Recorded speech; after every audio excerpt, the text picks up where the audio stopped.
చపాక్లో ఆర్సీబీపై CSK ఆధిపత్యం చెలాయించడం మామూలే. CSK కంచుకోటలో 2008 నుంచి ఇప్పటి వరకు ఆర్సీబీ ఒక్క విజయం కూడా సాధించలేకపోయింది. చరిత్ర కొనసాగింపుగా శుక్రవారం మరోసారి రాయల్ ఛాలెంజర్స్ ఓటమి పాలైంది. కానీ ఎంఎస్ ధోని కెప్టెన్సీ మార్పు, Virat Kohli re entry, Mustafizur yellow entry వంటి విశేషాలు మ్యాచ్లో ఉన్నాయి. ఇటీవల బంగ్లాదేశ్ శ్రీలంక సిరీస్లో కండరాలు పట్టేయడంతో స్ట్రెచర్పై ముస్తఫిజుర్ మైదానాన్ని వీడాడు. కానీ కోలుకుని వెంటనే చెన్నైకి బయలుదేరాడు. తుది జట్టులో చోటు దక్కించుకుని అద్భుత ప్రదర్శన చేశాడు. 4 వికెట్లతో విజయంలో కీలక పాత్ర పోషించాడు. అయితే ధోని టీంలో ముస్తఫిజుర్ గొప్ప ప్రదర్శన చేసిన నేపథ్యంలో ఓ పాత వీడియో నెట్టింట్లో వైరల్ అవుతోంది. ఆ వీడియోలో ధోని దెబ్బకి ముస్తఫిజుర్ నేల కొరిగాడు. 2015లో భారత్ బంగ్లాదేశ్ వన్డే సిరీస్లో తొలి మ్యాచ్ చరిత్రలో ప్రత్యేకంగా నిలిచింది.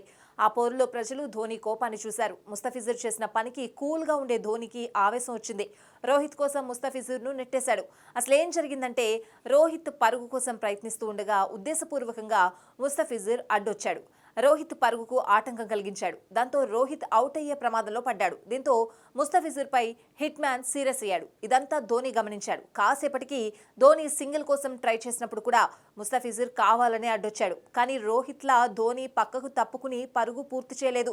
ముస్తఫిజుర్ను ముందే గమనించి తన భుజంతో ఓ తోపు తోసి పరుగు పూర్తి చేశాడు ధోని.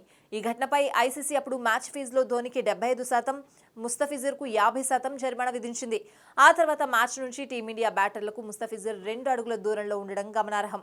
కాగా ఐపీఎల్ పుణ్యమా అని అప్పటి శత్రువులు ఇప్పుడు మిత్రులుగా మారారని నెటిజన్లు కామెంట్లు చేస్తున్నారు.